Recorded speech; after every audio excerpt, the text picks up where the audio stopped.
What is going on, people, and welcome back to Totalozspurs. Big week, guys. I'm sorry we haven't been too active. Big week at work, and just life things. I'm preparing for a baby on the way in Jan, so that's starting to kick up. I'm sure you dads out there know how crazy it can get towards the back end months. Work in general has just been crazy. But we have been keeping up to date with our Spurs news. So before we get into the Luton Town preview, I just want to say thank you to everyone that's liked and subscribed. Got 400 views in our last video, so big up everyone that watched that. Appreciate it for viewing our content. But please make sure you do continue to smash a like and sub if you haven't. Road to 200 still on. Slowly getting there, but appreciate you guys. So Tottenham play Luton Town away in approximately 11 and a half hours. It's 11 a.m. in the morning here. So tonight at 10:30 we will be playing against Luton Town, and this one for me is just as important as the last two. I'm not going to get into all the Liverpool stuff, the VAR. We did a little bit of it in our last video.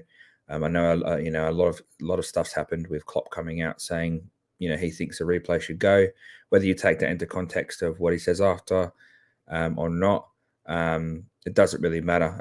I think I'm just over this Liverpool stuff at the moment. I just want to move on. Hopefully we can resolve that and move on.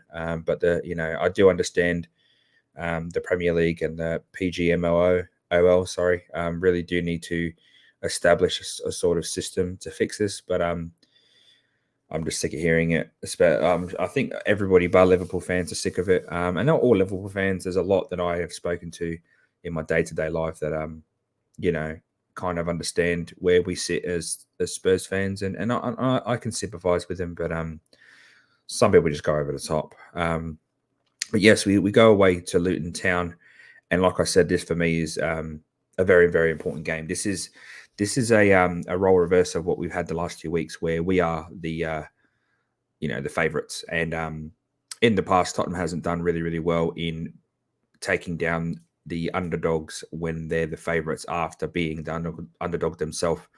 Prime case last year, beat Man City, get absolutely thrashed by Leicester. Years before that, we beat Man City, lose to Burnley.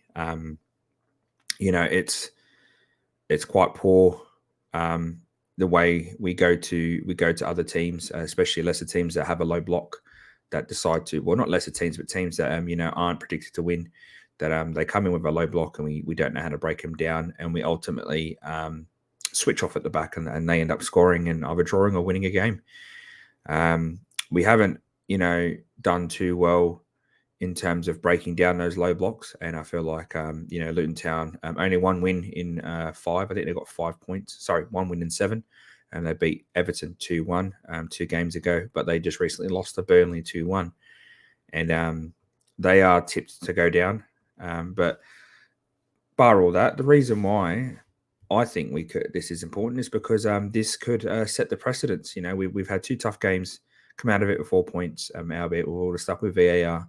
4 points. Our next 4 games, even 5, if Chelsea keep going the way they're going, with the international break in the middle, could really set us up for December. December is going to be a really, really tough month. We play like Man City, Newcastle, Aston Villa, West Ham, all in a big block, and that's going to be really, really tough considering we don't really have a massive in-depth squad in terms of quality. Now, we do have a few quality players here or there, and I think a few of them might get a run out. My predicted lineup is going to be a bit different. I do think Ange may rotate, it's really important, this game. This will also mean that we go into, if we win tonight, that means we will sit top of the table before the big game of the weekend, which is City versus Arsenal. And that could really put pressure on the likes of City and Arsenal. And City rise up to the challenge. Arsenal have kind of risen up to the challenge in the last couple of seasons. So it puts pressure, and it also will put pressure on us. We know we're going into this game that if we win this, we're going to be top. And this is where we see Ange, the mentality of this squad as well. see if Ange can instill the mentality against the smaller teams, because, went to Brentford, got a draw out of there. Sheffield, had to come back late. A couple of games, lost to Fulham in the cup. A couple of games we've kind of gone to teams that we should have beat them and we lost, or we've struggled and we've had to, pull it off at the end to win or draw. So this is why, for me, it's very, very important. My predicted lineup, it's got to be different. We do have a couple of injuries. Manuel Solomon, at the start of the week, out for 2 to 3 months. That means that cover on that left-hand side is weakened. However, Brian Hill has trained this week with the squad, so he may end up getting a bit of game time. I don't think he'll start, but I think he'll get a bit of a run out, especially if we're up a couple of goals or we're down a couple of goals, because he is a very attacking-minded player. And Lo Celso has been training this week with the squad. There is doubts on Sonny and Maddison. They have trained, but Sonny looks like he has a niggle in his groin again, the one that he was carrying last season. And Maddison obviously took a few knocks, wasn't really touted to play against Liverpool, but did. I think he's sore. So for me, I'd rest those two. I think they're last minute, end of the game, emergency, get out of jail cards. I would honestly rest them, but not rest them as in not put them in the squad. As in, if we're 1-0 down in 60th minute, you bring them on. You don't lollygag, you don't like lollygaggy and just waste your time, muck around. If we're down 1-0, despite if we're on top the whole game, you get them on to seal the win. So I'm going to go with obviously Vicario in goal. I've been umming about if Maddison will play, and this is the reason why is because it kind of changes my squad. So I think Maddison may start out of the two. I think Sonny's the more injured one, or the one that needs a bit of a rest more. So I think it's going to go Porro, Romero, Van Ben, and Doggy in the back four. I think we'll keep our midfield three of Basuma, Sarr, and Maddison. And I'm gonna say I think there might be a debut for Mr. Veliz. I think it's going to be Richie, Veliz, and Kulu front three.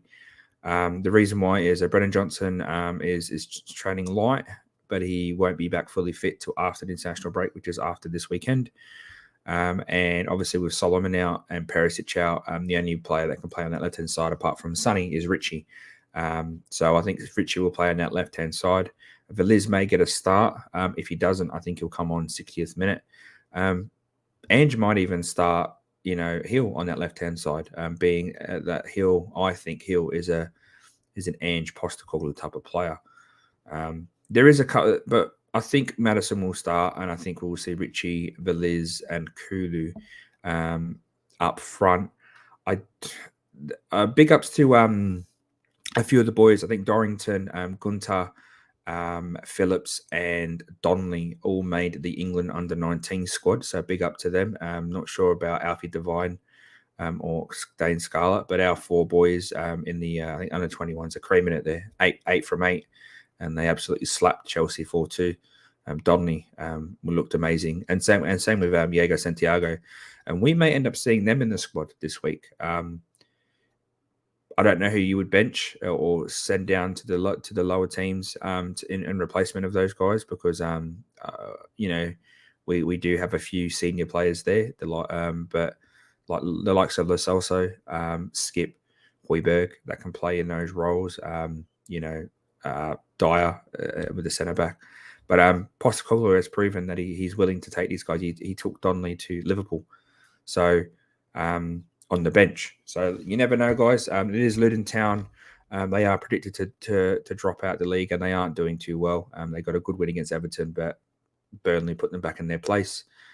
So we may end up seeing a mixed team. I don't know.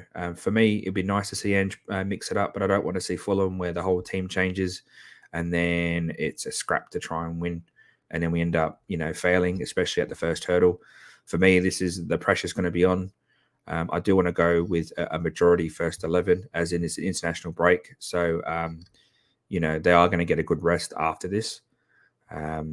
I wouldn't mind seeing Brian Hill if in this system on that left if he decides to start Richie through the middle with Hill, Kulu, and Richie as the front three. Doesn't sound amazing compared to Son, Johnson, and Kulu, but or Son, Solomon, and Kulu, but we never know. Hill could be revitalized underneath Ange Postecoglou, or even the Celso. I know he played decent in the preseason and then just fell off the face of the earth with the little appearances he made at the start of the year. So start of the season, sorry. But we could well see him to, if Maddison isn't fully fit and they're not going to risk him, Lo Celso could even start in that pocket. Personally, I wouldn't mind seeing Kulu start in that pocket and then push Porro forward and have Royal behind him. But I think with this system, Royal doesn't carry the ball as well as Porro. And for me, Porro has been excellent this season. He defensive. I've had a lot of criticism, especially the Man United game when he gave Garnacho so much space. But every game he's getting better and better. And Porro for me is starting to be one of my favorite players in the squad. I think he's really worked hard. He's really thriving in this system. So we will miss his attacking threat from the right back role if he does get pushed further forward. But then if you have a big boy like Veliz and Richie on the other side, so if Kulu gets pushed into the middle, I'd have Richie on the left, Veliz in the middle, and Porro on the right. Porro's delivery will be great for Richie and Veliz attacking the ball, especially Veliz. He's really good in the air, and for me that with Kulu on the edge, be able to actually be a bit of a role where he can roll players and roll the ball in behind. That might be something that we can look to. It's nice having these kind of options, but I'm all for continuity. And if Ange sticks with the same kind of players and just alternates, maybe he does put Hill on the left, or he puts Richie there and Veliz in the middle and keeps Kulu out on the right and starts Maddison or Lo Celso. I'm happy for that too.